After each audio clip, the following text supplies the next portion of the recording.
Ladies and gentlemen, we'll call this part two. We're going to discuss the Cold War, but we'll also then get to European unity as well. So let's head in.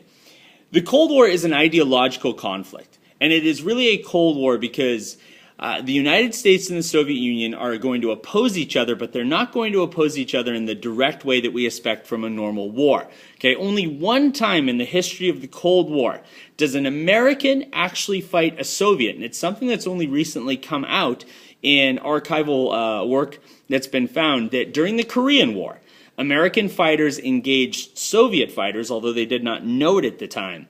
And that's the only time in the Cold War, as far as we know, where an actual American and an actual Soviet are fighting against each other. Most of the time, the war is fought by proxy war, where one side is being supported by us and the other side is being supported by the Soviets, or by rhetoric, or also by the buildup of nuclear weapons. Those are big ways in which we fight the Cold War. What's at stake, Holliday? The United States believes that the world should follow a democratic, capitalist line. We believe that we fought World War II for these purposes, that people were liberated in a sense to make the world a freer place. The Soviet Union believes that life is better under socialism, and that socialism comes through the Soviet Union and through dictatorships like the one running in the Soviet Union at the time. In essence, then, unless either the Soviet Union or the United States is ready to change its worldview, which it's not, or is willing to sacrifice what they gained as a result of World War II, which they're not, the conflict is unavoidable. The two great superpowers, the only surviving powers that come out of World War II able to really muster a fight, are the United States and the Soviet Union. They were allies during the war when Hitler was the common enemy, but once he's gone, we don't have much else to hold us together anymore. And now we have to find some way to assure that the world we fought to create is the world that we have. America is going to really frame its arguments under containment.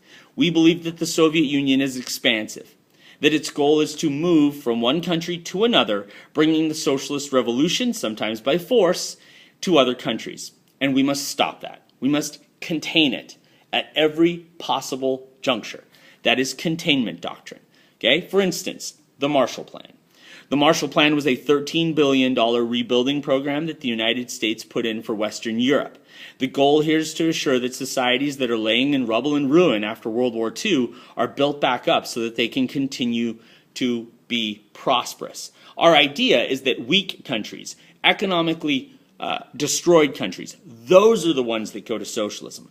But if you can build them back up and you can make them prosperous and the society is stable, that socialism doesn't seem nearly as attractive an offer. That's our idea. The Berlin Airlift. In 1948, Stalin, angry over the fact that the Western Allies didn't seem to be doing what he wanted them to do, closes off the access roads to West Berlin. Now keep in mind, West Berlin is deep inside East Germany.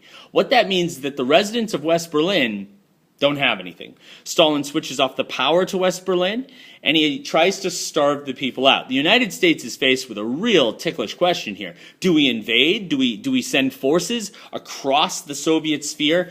The Soviets are still technically our friends, but the relationship has become icy at best. Or do we give up?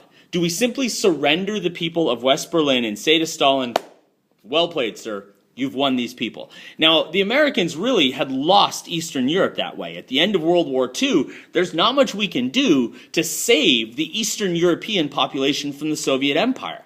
Stalin had planted himself in there, and we couldn't get him out unless we were willing to go to war in order to free the people of Eastern Europe. And with a 4-year war behind us, we really weren't ready for that. And so we had lost Eastern Europe. But are we going to lose West Berlin? And Harry Truman, the President of the United States, answers absolutely not. We're going to fly the food in.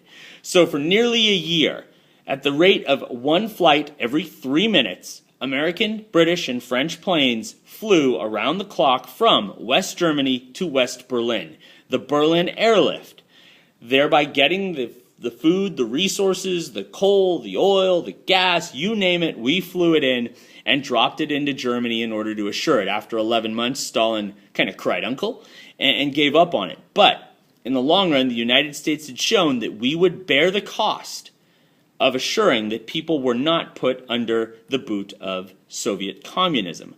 That's containment. It doesn't look like we're containing it, But if the people of West Berlin fall, then the Soviet Union is in essence expanding, and we are trying to contain it as best as possible. Now, the Soviet Union is going to try and do everything it can to combat American spending with a group called ComicCon. ComicCon, not the huge thing in San Diego where we all dress up as Ewoks and Darth Vader and, you know, Jabba the Hutt. But ComicCon is the Council for Mutual Economic Cooperation that the Soviet Union introduces that's supposed to be helping the countries of Eastern Europe with their transition from war to after war. It's not. Stalin's idea of helping you out is, hey, that's a beautiful looking factory you have there in East Germany. You know where that would look good? St. Petersburg. Sorry. We're going to move it. Leningrad, I should say. And we would move it all the way to the east. Oh, that's a fantastic looking facility you have there in Hungary. I think we should have it in the Soviet Union. And by the way, here's a 5-year plan. We're going to steal your food and feed our people instead of you. The point being that Stalin is stealing resources from his area. The United States is building our areas up.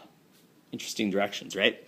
NATO and the Warsaw Pact. With the Berlin airlift taking place, it's clear that we are no longer really on the same page with the Soviet Union. We're like so over them.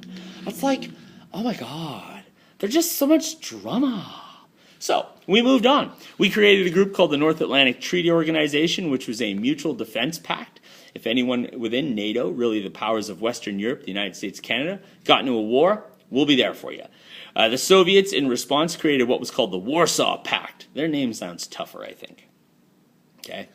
And we also split the Germanys in two. So there's a permanent West Germany and a permanent East Germany until they're united back at the end of our study guide here.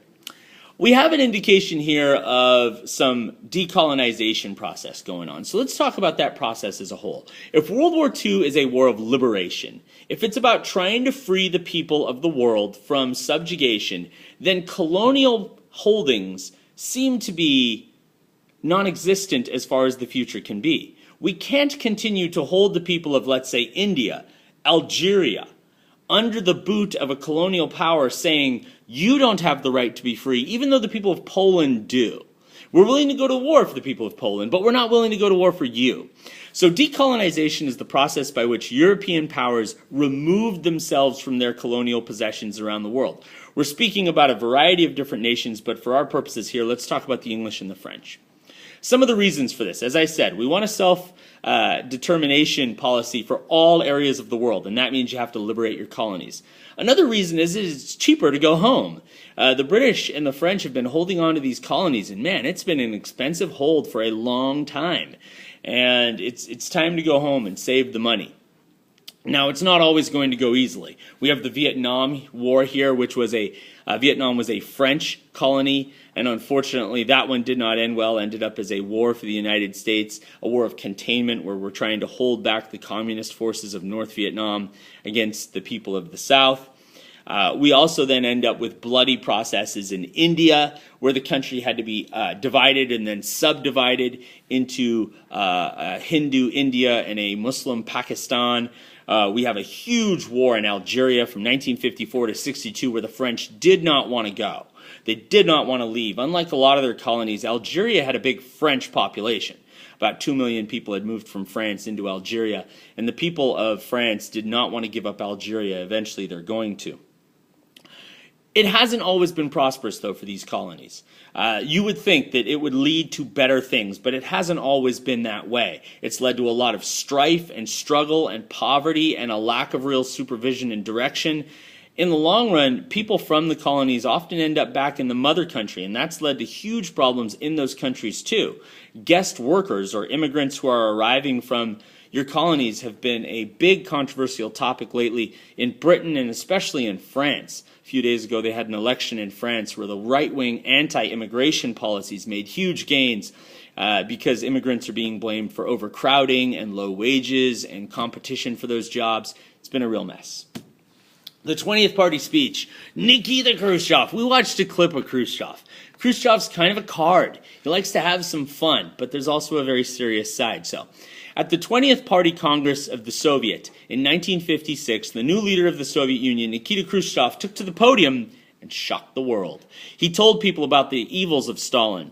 He relayed information about the purges, the show trials, the collectivization of agriculture. He basically deconstructed the cult of Stalin, saying that Stalin wasn't doing what was best for the people of the Soviet Union, but instead for himself. He promised a new Soviet Union, a Soviet Union dedicated to consumer goods, less secret police, more openness to scrutiny and criticism. He basically said that the Soviet Union would put on a nice, gentle face.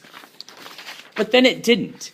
Okay? One of the things that he had said was that the Soviet sphere nations, the satellites, would have the opportunity to run their own politics. And in 1956, the people of Hungary said, let's see how that works. And they had a revolution. They overthrew their Stalinist leader, and they called for free elections, and they criticized the Soviet Union, and the world waited for 3 days.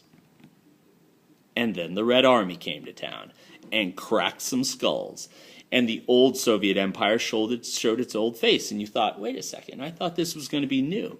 Right? This is the same Khrushchev who builds the Berlin Wall in the early 1960s. And why does he build the wall? Because frankly, he's tired of people leaving the Eastern Sphere, right? If you lived in East Berlin, you could basically go to West Berlin, then you're in West Berlin, and then you can go somewhere else in the world. If you're a trained individual, a middle class or better person, you're voting with your feet. You're basically looking at the Soviet Empire saying, why should I stay here? I don't get paid as much. The living conditions are worse. The quality of life is worse. The life expectancy is lower. I didn't choose to be an East German. You drew the line. I'm out. The wall keeps people in. It's not necessarily to keep people out. It's definitely to keep people in. Okay? The last thing I want to talk about is this trend of European unity. In the last half of the 20th century, the movement among the Western European countries has been towards economic cooperation, which is interesting because we've seen nothing but an attempt to punch each other in the face for the last 500 years. But after World War II, the European nations are convinced that the only way that they can get a leg up against strong countries in their economies like the United States or perhaps an emerging Japan, China, maybe even the Soviet Union, is if they work together. And starting in 1951, the countries of Western Europe joined together. This is largely the work of a political party called the Christian Democrats, who are working on those two common threads, Christianity and democratic ideals, in order to build support across countries, right? This is not about a France that's trying to undermine Austria or a Germany that's looking to invade France. This is, let's put it behind us and let's work together.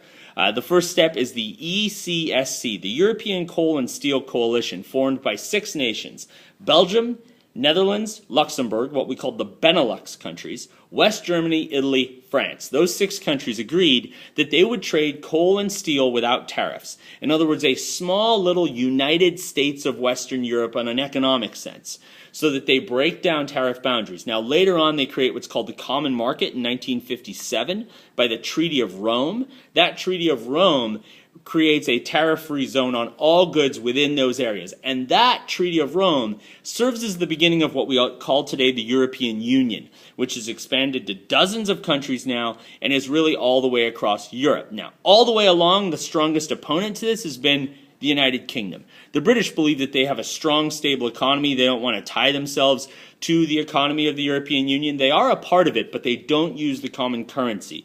The Maastricht Treaty created a common currency, the euro, which went into use in 2000. The British have continued to use the pound.